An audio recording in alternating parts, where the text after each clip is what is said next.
Hello everyone. Welcome back to STS, Science, Technology, Economy, 스트래티지 등을 고민하는 곳입니다. 삼성중공업이 드디어 해양 플랜트 제대로 수주를 할 것 같습니다. 카타르발 NFPS 2건가량 이르면 10월, 늦어도 11월 가기 전에 수주가 될 것 같고요. 그 다음에 러시아 쯔베즈다 조선소하고 비즈니스는 실질적 리스크 없는 것으로 다시 분석이 됩니다. 우선 삼성중공업의 IR 자료 사진 보시는 이런 내용이 대략 금년 초부터 지금 22년 중에 저거 둘 다 계약된다는 식으로 똑같은 내용이 계속 그대로 올라오고 있죠. 보시는 분은 아실 겁니다. 근데 위 내용 중에 카타르 해양 플랜트 관련해서 업스트림이라는 이 매체의 기사를 보시죠. 보시면 카타르가 노스필드 확장 공사를 위한 텐더 프로세스, 이거 입찰 절차입니다. 텐더 프로세스, 입찰 절차를 조만간 진행한다는 내용으로 이런 거의 비슷한 보도가 지금 업스트림에서 대략 한 2-3개월 전서부터 지금 세 번째 나오고 있습니다. 네? 그래서 이와 동시에 또 드디어 독일과 카타르가 위 노스필드에서 증산되는 그 LNG 이러고 장기 공급 계약 확정시키는 절차 개시했다, 이런 보도도 어저께 여러 군데서 동시에 쫙 퍼졌습니다. 그래서 다 이게 지금 연관되는 것으로 보이는데, 그래서 이제 이 부분을 오랜만에 제가 전화를 잘 안 드리는데 삼성중공업 주식 담당자분하고 조금 전에 통화를 나누었습니다. 그래서 요것 때문에 전화를 했는데, 요 전화한 김에 또 관련되는 여러 가지를 쭉 중요한 내용들을 토론을 했기 때문에 그 내용을 공유를 하겠습니다. 그래서 주담도 이 업스트림 보도 내용을 알고 있는 것 같았고요. 그래서 이분 말씀하시기를 입찰 참여하고 있다는 겁니다. 참여하고 있다는 겁니다. 그래서 노스필드 확장공사 플랫폼으로 대략 한 6개 정도가 이제 필요하다는 겁니다. 이거 완전히 대규모니까요. 지구촌에서 지금 단일 지역으로는 제일 크지 않습니까? 그래서 그 중에 삼성중공업 한 2개 정도 낙찰될 것 같다, 이런 식으로 기대를 하고 있는 것 같았습니다. 물론 이제 낙찰 결과는 이제 봐야겠지만, 지금까지 계속 참여를 해왔기 때문에 늦어도 11월 지나기 전에는 수주가 되지 않을까, 이렇게 설명을 제가 들었습니다. 그래서 공유를 하는 겁니다. 그 다음에 이제 에퀴노로의 위스팅 FPSO 이 건도 요거는 자세히 나누지는 않았는데, 이것도 정말 연내 계약 가능성 높은 것으로 이렇게 준비를 하고 있다는 말씀을 들었습니다. 그 다음에 이제 관련해서 전화한 김에 저는 쯔베즈다 리스크라는 거 별로 저는 신경을 안 쓰는 입장인데, 이 부분도 다시 한번 체크를 했습니다. 제가 연초에 이 쯔베즈다 조선소 리스크를 한번 통화한 적이 있고요. 그 이후로 처음 전화를 드린 겁니다. 그래서 다들 피차 바쁘기 때문에 너무 자꾸 전화해서 귀찮게 하는 것도 안 좋잖아요. 그래서 오랜만에 전화를 하면서 많은 토론을 했었는데, 결론은 리스크 걱정할 필요 없다고 다시 한번 말씀드리겠습니다. 이전 영상에서도 이런 결론을 드렸는데, 그래서 그러면 현재 삼성하고 러시아 간의 비즈니스 남아있는 게 뭐냐? 이 쯔베즈다 간에 남아있는 비즈니스라는 거는 배 만들어주는 거 아니고요. 블록과 기자재 만들어서 이제 쯔베즈다로 이제 보내는 것인데, 그래서 이걸 이제 블록 기자재를 보낼 때마다 기본적으로 정부의 수출 승인은 받아야 한다는 겁니다. 이게 기본적인 프로세스라는 겁니다. 왜냐하면은 러시아가 규제를 받고 있고, 그 다음에 한국은 국제 질서 유지, 형성 이런데 중요한 핵심 당사국이기 때문에 이게 같이 지켜야 합니다. 기본적으로 규제는 지켜야 합니다. 그래서 정부의 수출 승인 받는 건 당연한 것이고요. 이게 그래서 지금 남아있는 프로젝트가 도대체 뭐냐, 그걸 이제 체크를 이렇게 정리하면 되겠습니다. 2019년에 이제 5척, 2020년에 10척, 2021년에 7척, 이게 전부 다 블록 기자재 이런 거 보내는 것이고요. 배 만들어주는 게 아니고. 그래서 당시 수주금액 한 51억 불이지만은 20년, 21년 수주받은 최근에 받은 저 2건은, 계약금 전체 한 6억 불 정도 받은 거 있는데, 이런 상태에서 지금 설계 업무를 시작할 단계인데 아직 본격적으로 진행을 안 하고 있다는 겁니다. 그러니까 일한 게 없다는 거죠, 아직까지. 그래서 앞으로 어떻게 진행할지를 젯배치다하고도 논의하고요.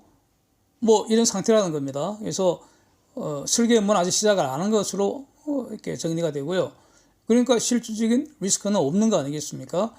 그 다음에 정부의 그 수출 승인이라는 것도 정부가 무슨 뭐 일을 방해하려고 정부가 그 삼성중공업이 하는 일을 발목을 잡으려고 그 뭐 수출 승인을 거부하고 이런 입장은 아니죠. 이렇게 생각하면 절대로 안 되는 거죠. 이거 그럴 리가 있겠습니까? 러시아 제재라는 그 국제 질서는 지키면서도 또 업체와 업체 간의 사업상 계약을 준수하도록 도와주는 거, 이게 이제 서로 좋은 거 아닙니까? 이게 원칙 아니겠습니까? 그래서 미국과 협의할 때 정부가 나서는 것이고요. 삼성중공업이 미국 정부하고 직접 협상할 수는 없는 거 아닙니까? 그래서 삼성중공업의 입장을 대신해서 이제 미국과 협의를 한다. 저는 이렇게 기본적으로 보는 입장입니다. 그래서 그러면 지금 남은 거는 이제 2019년 건 저걸 지금 일을 하고 있는데 블록 기자재 만들고 있다는 겁니다. 그렇겠죠? 2020년, 21년 저 두 건은 아직 설계 시작도 안 하고 있다고요. 그래서 두 척 분량은 이미 다 끝났고요. 세 척 분량이 남아 있다는 겁니다.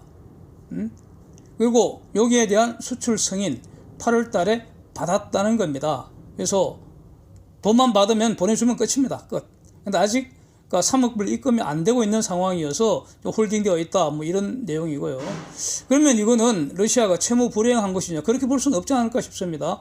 우리가 받을 돈은 3억 불인데 이미 받은 게 6억 불이 있잖아요. 그러니까 상가치이 가능하기 때문에 손에 우려되는 상황은 절대로 아니고, 쯔베지다 입장에서도 이거 전체적으로 지금 어떻게 가져갈 것인가 이렇게 고민하는 거 아닌가 싶고요. 기본적으로 그 러시아는 배가 필요한 상황이기 때문에 잘 되는 방향으로 피차 협의해서 이 계약건을 마무리할 가능성 여전히 남아 있는 것 같고요. 뭐 이렇게 저는 정리를 하고 있습니다. 원래 이 비슷하게 다 저는 이해하고 있어서 더 이상 이제 러시아 리스크는 신경을 쓰지 않고 있는 입장인데, 어쨌든 댓글에서 문의를 해 주셔서 다시 한번 이렇게 정리를 했고요. 이렇게 공유를 하겠습니다. 예.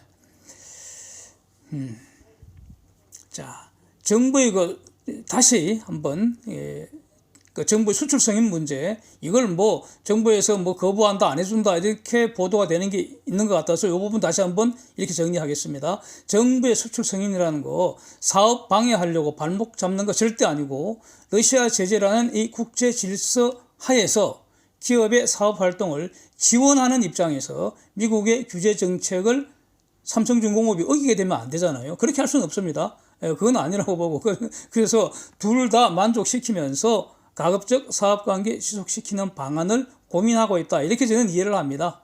원래부터 저는 이렇게 일을 하고 있었습니다. 그래서 최악의 경우라는 게 뭡니까? 비즈니스 스톱되는 거 아닙니까? 아니 그러면 그냥 우리 줄 거 주고 받을 거 받고 끝내면 그만입니다. 아무 손해 없습니다.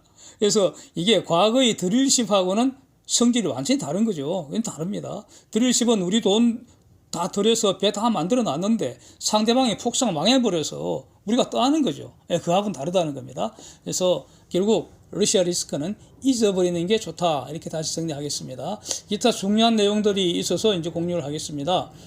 제가 궁금한 것들 이제 질문 드렸는데 거기에 대한 답변이 가령 이런 겁니다. 삼성중공업 지금 LNGC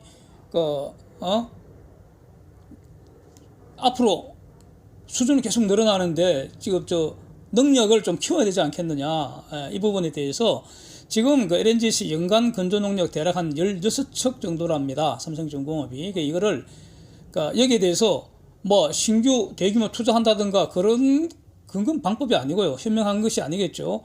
신규 대규모 투자 없이 어떻게 하면은 업무 처리 개선시키고 자동화시키고 효율화시켜서 연간 건조 농력 한 20척 정도로 끌어올리기 위한 TF팀 구성해서 열심히 지금 짱구 돌리고 있다. 이런 내용이고요.